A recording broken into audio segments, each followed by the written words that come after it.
आपके पास है कि in the expansion of this if ratio of 15th term from the beginning and 15th term from the end is 1/6।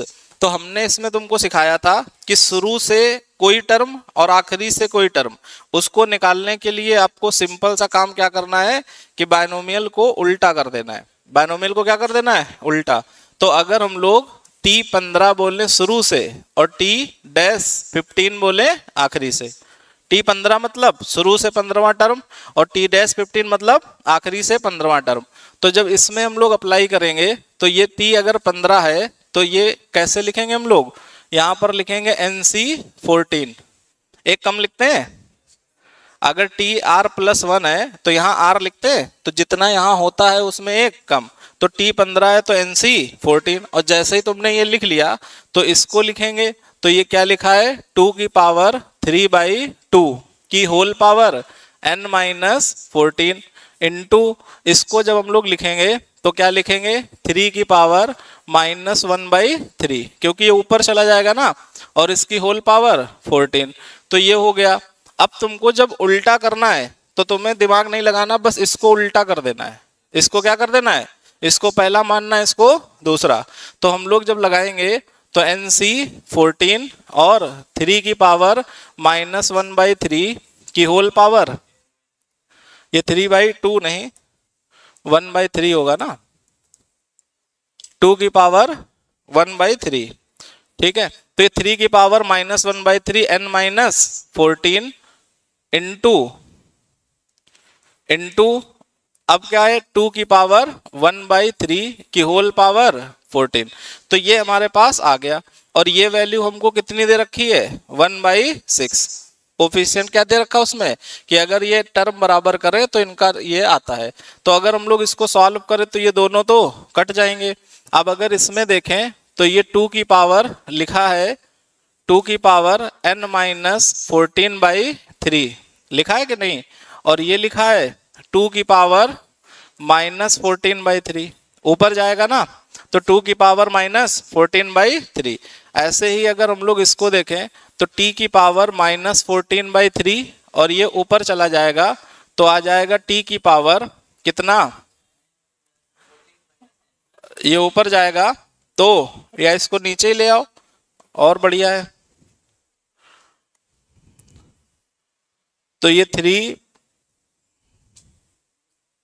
की power n-14 और /3 minus और plus into 3 की power 14/3, इसको नीचे लाएंगे तो माइनस का क्या हो जाएगा? प्लस। यहाँ तक कोई दिक्कत? अब अगर हम लोग इसको सॉल्व करें तो 1/6, ये बेस सेम है तो पावर जुड़ जाएंगी। तो 2 की पावर n-28/3 अपॉन में 3 की पावर ये आ जाएगा 28, ये नीचे नीचे 3 है, 14 दूनी 28, तो 28 - 3/3। समझ गए कैसे आया? ये कैसे आया? यहाँ पर बेस सेम है, ये अपॉन में सेम है, ये बेस सेम है, तो पावर जुड़ जाएंगी, जुड़ेंगी तो 14 और 14 28 माइनस n, तो 28 - n/3। ऐसे ऊपर जाओगे तो नीचे 3 है, तो ये n-28/3। अब नीचे देखो 6 है, तो इसके लिए 2 और 3 एक साथ नीचे ही होने चाहिए।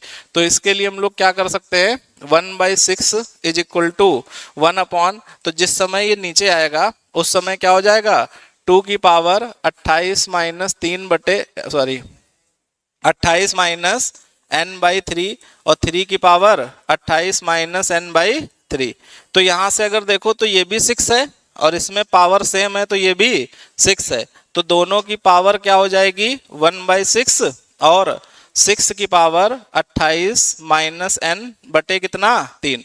तो यहाँ से जब अगर कंपेयर कर दें तो यहाँ 6 की पावर 1 है और यहाँ 6 की पावर ये, तो 28 - n/3 = 1। तो यहाँ से n की वैल्यू कितनी आ जाएगी? 25। तो n की वैल्यू कितनी आई? 25। क्वेश्चन में पूछा क्या गया? Then the value of NC3, NC3 मतलब 25C3 की वैल्यू।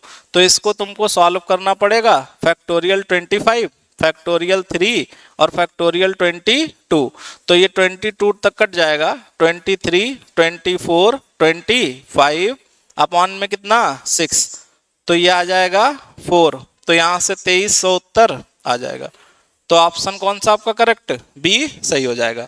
तो कैलकुलेशन अगर छोड़ दे, बाकी चीजें यहाँ फोकस करें, तो कॉन्सेप्ट तुमको कौन सा समझना है कि जब तुमको पीछे से और आगे से निकालना है तो बायनोमियल में स्पेशली तुमको क्या कर देना है, पलट देना है। आगे से निकालो 15वां तो ऐसे ही निकाल दो, लास्ट से निकालो 15वां तो पलट के 15वां निकाल दो। क्लियर है? तो ये